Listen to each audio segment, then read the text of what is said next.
દર્શક મિત્રો, હું છું પરમાર અનિશા. તમે જોઈ રહ્યા છો લોક સામના ન્યૂઝ. તો જોઈએ આજના સમાચાર બોટાદથી અમારા રિપોર્ટર વિપુલ લોહાર સાથે.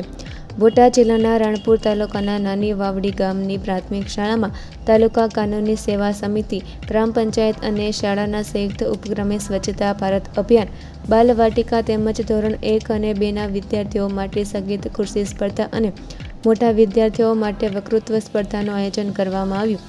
કાર્યક્રમ દરમિયાન તાલુકા કાનૂની સેવા સમિતિ દ્વારા બાળકોને જાતીય સતામણી, ઘરેલું હિંસા, good touch, bed touch, POCSO act, બાળ સુરક્ષા અને ચાઇલ્ડ હેલ્પલાઇન 1098 અંગે માર્ગદર્શન આપી કાનૂની જાગૃતિ ફેલાવવામાં આવી.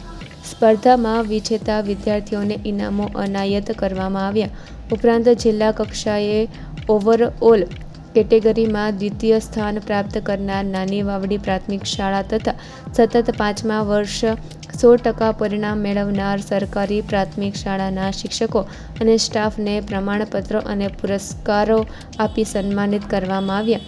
રાણપુર બાર એસોસિએશનના પ્રમુખ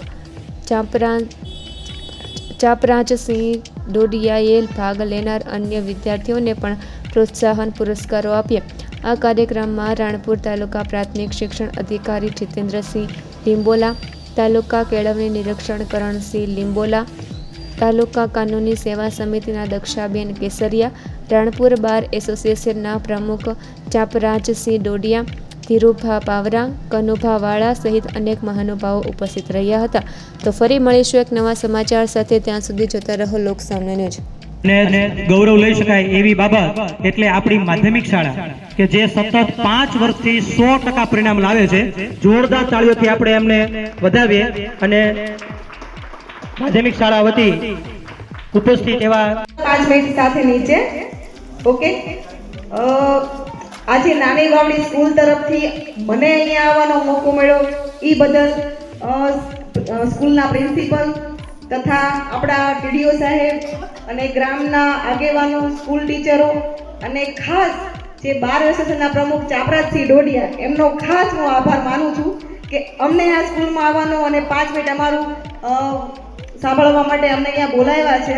એ માટે એમનો ખાસ આભાર માનું છું. હવે મારું નામ કેસરિયા દક્ષાબેન છે. હું બોટાદ ગુજરાત રાજ્ય મહિલા આયોગ